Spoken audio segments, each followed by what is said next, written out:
নমস্কাৰ ইককসালে স্বাগতম জনাইছো ছাত্ৰ ছাত্ৰীসকল মই তোমালোকৰ জ্যোতি বাইদেউ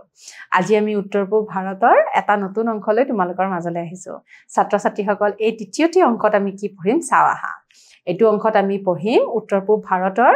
জনসংখ্যা যে আছে সেই জনসংখ্যাৰ বিতৰণসমূহ বুজিম তাৰ বাহিৰেও আমি বুজিম জনসংখ্যাৰ বিতৰণৰ ক্ষেত্ৰত আমাৰ জনগোষ্ঠীসমূহ বুজিম আৰু বুজিম উত্তৰ পূব ভাৰতৰ জলবায়ুৰ বিষয়ে আহাচোন এটো পাঠৰ মাজলৈ যাও ছাত্ৰ ছাত্ৰীসকল উত্তৰ পূব ভাৰতৰ জলবায়ু তোমালোকে জানাই গতিকে উত্তৰ পূব ভাৰতৰ জলবায়ু আমাৰ বেছি গৰমো নহয় বেছি ঠাণ্ডাও নহয় ইয়াৰ প্ৰধান কাৰণটো কি জানানে ইয়াৰ প্ৰধান কাৰণটো হৈছে উত্তৰ পূব ভাৰতত থকা ত্ৰিপুৰা আৰু মিজোৰামৰ মাজেদি কৰ্কটক্ৰান্তি ৰেখাডাল গৈছে আৰু ক্ৰান্তীয় অঞ্চলৰ এই ৰেখাডালে জলবায়ুৰ ওপৰত বহুত প্ৰভাৱ বিস্তাৰ কৰে ঠিক আছে কৰ্কটক্ৰান্তি ৰেখাডাল কোৰ মাজেৰে গৈছে ত্ৰিপুৰা আৰু মিজোৰামৰ মাজেৰে গৈছে ঠিক আছে ইয়াত মৌসুমী বায়ুৰ প্ৰভাৱ প্ৰচুৰ পৰিমাণত বৰষুণ হয় গতিকে মৌসুমী বায়ুৰ প্ৰভাৱ আমাৰ উত্তৰ পূৰ্বাঞ্চলত পৰে গতিকে ইয়াতে বৰষুণ হয় গতিকে ইয়াৰ বাবে কি আছে জলবায়ু গৰম আৰু হেমেকা দুটাই আমি দেখা পাওঁ গতিকে আৰ্দ্ৰতাও বেছি থকা দেখা পাওঁ ঠিক আছে গৰমো আছে ঠাণ্ডাও আছে ঠিক আছে কিন্তু শীতকালি বতৰ কিছু শুকান হৈ থাকে শীতকালি বতৰ বিলাক আমাৰ শুকান হৈ থাকে গতিকে মাঘ ফাগুন মাহৰ আমি কি দেখা পাওঁ আমাৰ গছ বিলাক পাত বিলাক আমাৰ কি হৈ যায় খৰি যায় আকৌ নতুন কুহি পাত ওলাই হয়নে উত্তৰ পূব ভাৰতৰ জলবায়ু প্ৰধানকৈ তলত দিয়া কাৰকসমূহৰ দ্বাৰা প্ৰভাৱিত হয় কি কাৰণত আমাৰ উত্তৰ পূব ভাৰতৰ জলবায়ু প্ৰভাৱ পৰে চাওহা অঞ্চলটোত থকা পাহাৰ মালভূমি আৰু পৰ্বতসমূহ অৱস্থিতি গতিকে ইয়াতে পাহাৰ আছে মালভূমি আছে সমভূমি আছে বিভিন্ন ধৰণৰ ভূপ্ৰকৃতি থকাৰ কাৰণে ইয়াৰ কাৰকসমূহে কি কৰে জলবায়ুত প্ৰভাৱ বিস্তাৰ কৰে ঠিক আছে বংগোপসাগৰৰ ওপৰত থকা বিভিন্ন ঋতুত সৃষ্টি হোৱা চাপৰ তাৰতম্যৰ বাবেও আমাৰ কাষতে কি আছে বংগোপসাগৰখন আছে এই বংগোপসাগৰৰ ওপৰত বিভিন্ন ঋতুত সৃষ্টি হোৱা চাপৰ তাৰতম্যৰ কাৰণেও জলবায়ুৰ ওপৰত প্ৰভাৱ বিস্তাৰ কৰে দক্ষিণ পশ্চিম মৌসুমী বতাহে আৰু উত্তৰ পূব মৌসুমী বতাহৰ প্ৰভাৱো আমাৰ উত্তৰ পূৰ্বাঞ্চলত দেখা পোৱা যায় এই অঞ্চলৰ বিস্তৃত জলৰাশি আৰু বনাঞ্চলসমূহেও কি কৰে আমাৰ জলবায়ুৰ আৰ্দ্ৰতা আৰু জলবায়ুৰ গৰম হেবিলাকো বিস্তাৰ কৰা দেখা যায় স্থানীয়ভাৱে সৃষ্টি হোৱা ঘূৰ্ণী বতাহেও কি কৰে জলবায়ুত প্ৰভাৱ বিস্তাৰ কৰা দেখা পোৱা গৈছে গতিকে এতিয়া আমি বুজিম উত্তৰ পূব ভাৰতৰ জনসংখ্যাৰ বিষয়ে আমি জানোৱে আমাৰ উত্তৰ পূব ভাৰতত 8খন ৰাজ্য আছে ঠিক আছে এই 8খন ৰাজ্যত কি আছে চাও আহা 8খন ৰাজ্যত আমি অৰুণাচল প্ৰদেশৰ ফটো এখন দেখা পাইছো দেখিছানে এটো হৈছে অৰুণাচল প্ৰদেশৰ ট্ৰাইব গতিকে জনজাতি বিলাকো আমাৰ বিভিন্ন ধৰণৰ হয় উত্তৰ পূৰ্বাঞ্চলৰ জনজাতি সকলো একে নহয় গতিকে বিভিন্ন ধৰণৰ জনগোষ্ঠীৰ জৰিয়তে আমাৰ উত্তৰ পূৰ্বাঞ্চলৰ জনসংখ্যা আছে গতিকে ইয়াৰে আমি কেইটামান দেখা পাইছো আমি ইয়াতে ধৰিবই পাৰিছো হয়নে আমাৰ অসমীয়া জাতিটো দেখুৱা গৈছে অসমীয়াৰ বিহু নাচটো দেখুৱা গৈছে মণিপুৰী সকলৰো এটা জনজাতি দেখুৱা গৈছে তাৰছত এয়া হৈছে গাৰো ঠিক আছে গাৰো হৈছে মেঘালয়ৰ ঠিক আছে এয়া হৈছে মিজোৰামৰ মিজো মানুহ তাৰ পিছত এয়া হৈছে নাগালেণ্ডৰ আয়া লিম্বু হৈছে তোমাৰ আমাৰ সিকিমৰ ঠিক আছে আৰু এয়া হৈছে ত্ৰিপুৰাৰ ত্ৰিপুৰী সকল ঠিক আছে গতিকে বিভিন্ন ধৰণৰ জনগোষ্ঠীৰে পৰিপূৰ্ণ আমাৰ উত্তৰ পূৰ্বাঞ্চলৰ ৰাজ্যসমূহ ঠিক আছে একেটা ৰাজ্যতে একেখিনি মানুহ নাই বিভিন্ন ধৰণৰ জনগোষ্ঠী জনজাতি আমাৰ উত্তৰ পূৰ্বাঞ্চলত আমি দেখিবলৈ পাওঁ ঠিক আছে উত্তৰ পূব ভাৰতৰ জনগাঁথনি সম্পৰ্কে জানিবলৈ হলে আমাৰ অতীজৰে পৰা যিমান বিলাক মানুহ আমাৰ ইয়ালে প্ৰব্ৰজন হৈছে সেই প্ৰব্ৰজনৰ বিষয়ে জনাটো দৰকাৰ হৈ পৰিছে অনুমান কৰা হৈছে যে উত্তৰ পূব ভাৰতলৈ অষ্ট্ৰ এছিয়া সকলে প্ৰথমতে দক্ষিণ পূব এছিয়াৰ পৰা আহিছিলে ঠিক আছে অষ্ট্ৰ এছিয়া সকলে দক্ষিণ পূব এছিয়াৰ পৰা আমাৰ উত্তৰ পূৰ্বাঞ্চললৈ আহিছিলে ঠিক আছে তেওঁলোকে বৰ্তমানৰ মেঘালয়ৰ খাচী সকল আৰু মধ্য ভাৰতৰ পৰা অহা মুণ্ডা হু সাবৰা উৰাং গুণ্ড আদি চাহ জনগোষ্ঠীৰ লোকসকল হয় গতিকে তেওঁলোক এতিয়া বৰ্তমান কোৰ হয় মেঘালয়ৰ খাচী সকল হয় মধ্য ভাৰতৰ পৰা অহা মুণ্ডা হু সাবৰা আৰু উৰাং গুণ্ড এইবিলাক চাহ জনগোষ্ঠীৰ লোকসকলো সেই আমাৰ অষ্ট্ৰো এছিয়ান লোকসকল হয় ঠিক আছে দ্বিতীয়তে তিব্বতীয় চীনা ভাষী গোষ্ঠীৰ লোকসকলে এই অঞ্চলটোত প্ৰৱেশ কৰে গতিকে চীন দেশৰ পৰাও তিব্বতীয় লোকসকলো আমাৰ উত্তৰ পূৰ্বাঞ্চললৈ আহিছে গতিকে কি হৈছে জানানে এই কাৰণে এই অঞ্চলৰ মানুহবিলাক আমাৰ অকমান মংগোলিয়ান ধৰণৰ হয় ঠিক আছে চকুকেটা সৰু সৰু হয় হয়নে গতিকে বেলেগ আমাৰ ৰাজ্যসমূহৰ লগত আমাৰ মানুহখিনি অলপ নিমিলে হয়নে অলপ বেলেগ ধৰণৰ হয় চীন দেশৰো এটা প্ৰয়োভৰ আমাৰ মানুহবিলাকৰ মাজত দেখা যায় ঠিক আছে বৰ্তমান অৰুণাচল প্ৰদেশ নাগালেণ্ড মিজোৰাম মণিপুৰ আৰু অসমতো বসবাস কৰা মংগোলীয় প্ৰজাতিৰ লোকসকল ইয়াৰে উদাহৰণ হয় ঠিক আছে এওঁলোক ক্ৰমে মিচিং বড়ো কাছিম কুকি চীন আদি লোকসকল হয় গতিকে বিভিন্ন ধৰণৰ জনগোষ্ঠী আমাৰ আছে জনজাতি আছে যেনেকৈ মিচিং আছে বড়ো আছে কাছিম আছে আৰু কুকি আৰু চীন আছে গতিকে এইবিলাক কি হয় সেই তিব্বতীয়ৰ পৰা অহা চীনসকলৰ দেশৰ হয় গতিকে আনহাতে এক গোষ্ঠীৰ কিছু লোকে ব্ৰহ্মদেশত চীন আৰু অঞ্চলৰ পৰা আহি উজনি অসমতো বসবাস কৰিবলৈ লৈছিলে গতিকে ব্ৰহ্মদেশৰ পৰা আহিছিলে তোমালোকে আহোমসকলৰ বিষয়ে জানাই গতিকে বৰ্তমানৰ আহোম আৰু টাইসকল সেইসকল মানুহ হয় ঠিক আছে আহোমসকলেও আমাৰ সেই তিব্বত চীনৰ পৰা অহা মানুহ হয় ঠিক আছে ইণ্ডো ইউৰোপীয় জনগোষ্ঠীৰ লোকসকল ক্ৰমে ভাৰতৰ সমভূমি অঞ্চলৰ পৰা অহা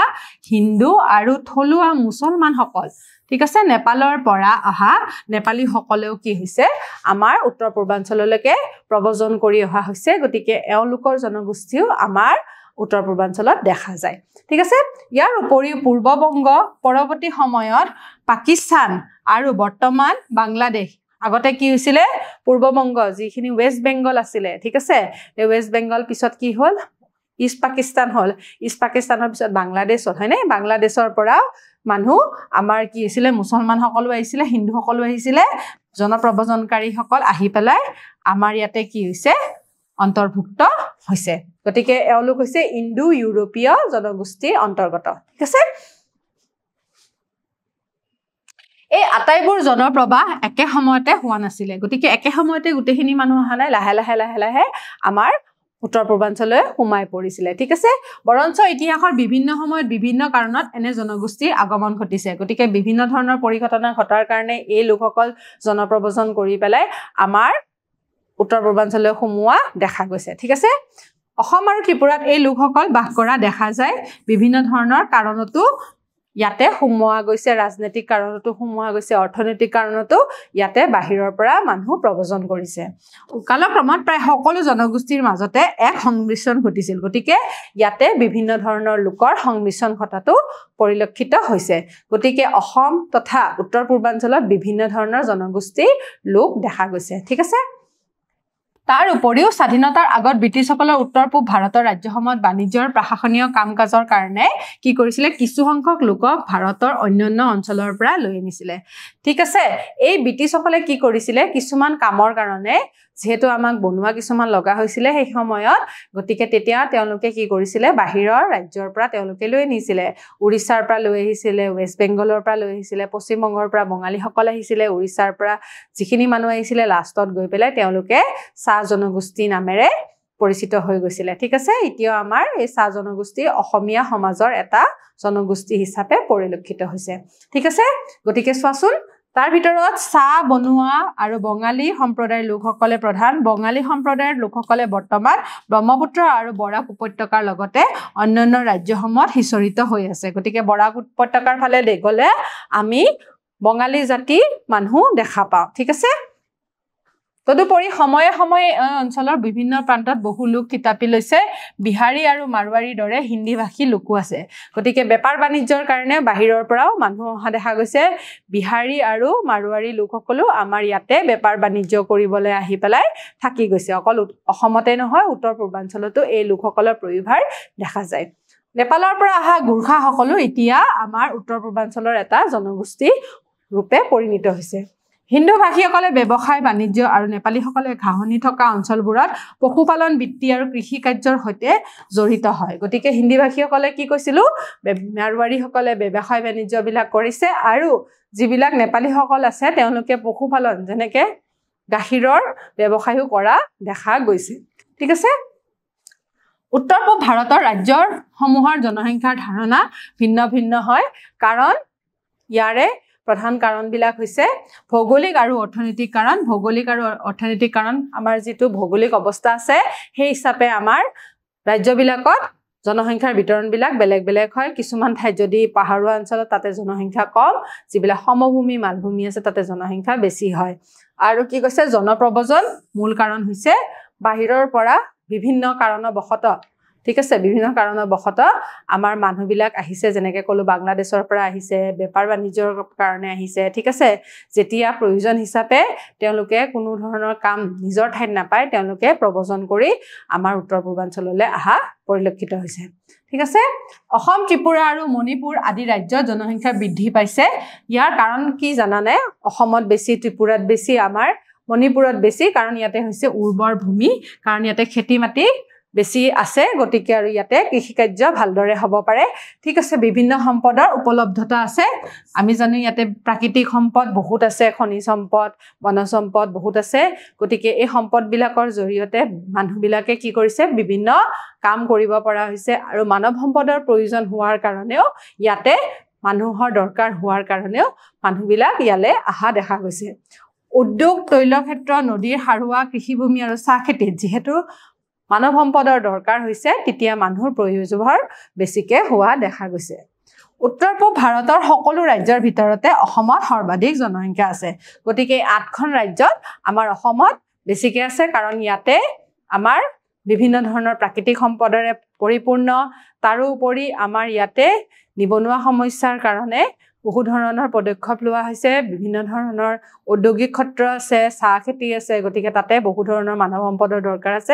গতিকে জনসংখ্যা বৃদ্ধিৰ কাৰণটোৱে প্ৰধান কাৰণ অসমত দেখা গৈছে ঠিক আছে উত্তৰ পূব ভাৰতৰ জনসংখ্যাৰ বিতৰণখিনি আমি চাওঁ আহা এতিয়া এই যিখন তালিকা তোমালোকে দেখা পাইছা আমাৰ 2011 চনত লোকপিয়ল হৈছিল তাৰ মানে সাৰ্ভে হৈছিল কিমান মানুহ আছে অসমত কিন্তু এতিয়া 2011 চনৰ পৰা বহু বছৰ আমি আগুৱাই আহিলো হয়নে এতিয়া গতিকে বহু বছৰ আগুৱাই অহাৰ কাৰণে আমাৰ জনসংখ্যা এতিয়া হয়তো 2-3 গুণ বৃদ্ধি হৈ পৰিছে আমাৰ যেতিয়া লোকপিয়ল হ'ব তেতিয়াহে আমি গম পাম এই জনসংখ্যা বহুত হৈ গৈছে গতিকে এপ্ৰক্সিমেট আমাৰ 4 কোটিৰ ওপৰতে আমাৰ জনসংখ্যা বৃদ্ধি হৈছে গতিকে অসমত এতিয়া 3 কোটি দেখাইছে ঘনত্ব আছে 397 আৰু পুৰুষ মহিলাৰ অনুপাত মানে 1000 পুৰুষৰ বিপৰীতে 954 গৰাকী মহিলা আছে ঠিক আছে অৰুণাচল প্ৰদেশত 13 লাখ আছে ঠিক আছে তাৰ পিছত নাগালেণ্ডত আছে 19 লাখ ঠিক আছে মণিপুৰত 27 লাখ মিজোৰামত 10 লাখ ত্ৰিপুৰাত আমাৰ 37 লাখ আছে গতিকে জনসংখ্যা এটো 2011 লোকপিয়ল মতেহে আৰু পুৰুষ মহিলাৰ অনুপাতটো আমি যদি চাওঁ মণিপুৰত পুৰুষ মহিলাৰ অনুপাতটো সকলোতকৈ বেছি আছে তাৰ মানে মহিলাৰ সংখ্যা আৰু পুৰুষৰ সংখ্যা মোটামুটি ওচৰা-ওচৰি আছে ঠিক আছে 52 আছে কিন্তু অৰুণাচল প্ৰদেশত সকলোতকৈ কম আছে 17 ঘনত্ব প্ৰতি বৰ্গ কিলোমিটাৰ আছে কিন্তু অসমত সকলোতকৈ 397 ঘনত্ব প্ৰতি বৰ্গ কিলোমিটাৰত আমি মানুহ দেখিবলৈ পাওঁ আৰু ইয়াৰ সংখ্যা দিনক দিনে বাঢ়ি গৈ আছে ঠিক আছে ছাত্ৰ ছাত্ৰীসকল মেঘালয়ত আছে জনসংখ্যা 29 লাখ ঘনত্ব প্ৰতি বৰ্গ কিলোমিটাৰ 132 আৰু পুৰুষ মহিলাৰ অনুপাত হিচাপে 986 আছে আৰু সিকিমত কিমান আছে 6 লাখ আছে আৰু ঘনত্ব প্ৰতি বৰ্গ কিলোমিটাৰ 86 আৰু পুৰুষ মহিলাৰ অনুপাত হিচাপে 889 জন আছে ঠিক আছে 2011 লোকপিয়ল মতেহে এই আমাৰ তালিকাখন আমি দেখা পাইছো এতিয়া সম্পূৰ্ণ হলনি হৈছে 2-3 গুণ বৃদ্ধি হৈ গৈছে গতিকে আমাৰ যেতিয়া লোকপিয়ল হ'ব তেতিয়াহে আমি বুজি পাম ঠিক আছে এতিয়া আমি দুটামান প্ৰশ্ন চাওঁ হা উত্তৰ পূবৰ কোনখন ৰাজ্যত জনসংখ্যা বেছি আছে উত্তৰ পূবৰ আমাৰ সকলোতকৈ জনসংখ্যা বেছি আছে অসমত অৰুণাচল প্ৰদেশত নাই গতিকে অসমত যেহেতু সমভূমি আছে ইয়াতে সম্পদ আছে গতিকে ইয়াতে জনসংখ্যা বৃদ্ধিৰ কাৰণ বেছি হৈছে ত্ৰিপুৰা আৰু মিজোৰামৰ মাজেদি দেশ ৰেখাডাল পাৰ হৈ গৈছে গতিকে ত্ৰিপুৰা আৰু মিজোৰামৰ মাজেদি আমি কি ৰেখাডাল পাৰ হৈ যোৱা দেখিছো মকৰকান্তি নে কৰ্কটকান্তি ত্ৰিপুৰা আৰু আমাৰ মিজোৰামৰ মাজেদি আমি কৰ্কটকান্তি ৰেখাডাল পাৰ হৈ গৈছে বুলি দেখিছো সেইকাৰণে ক্ৰান্তীয় অঞ্চল বুলি আমাৰ উত্তৰ পূৰ্বাঞ্চলখন ধৰিব পাৰি ঠিক আছে গতিকে ছাত্ৰ-ছাত্ৰীসকল আজি আমি জনসংখ্যাৰ বিতৰণৰ বিষয়ে উত্তৰ পূৰ্বাঞ্চলৰ কথা বুজি পালো অকমান তাৰ পিছত আমি ইয়াৰে জলবায়ুৰ বিষয়ে আমি বুজি পালো নেক্সট ক্লাছত আকৌ লগ পাম ধন্যবাদ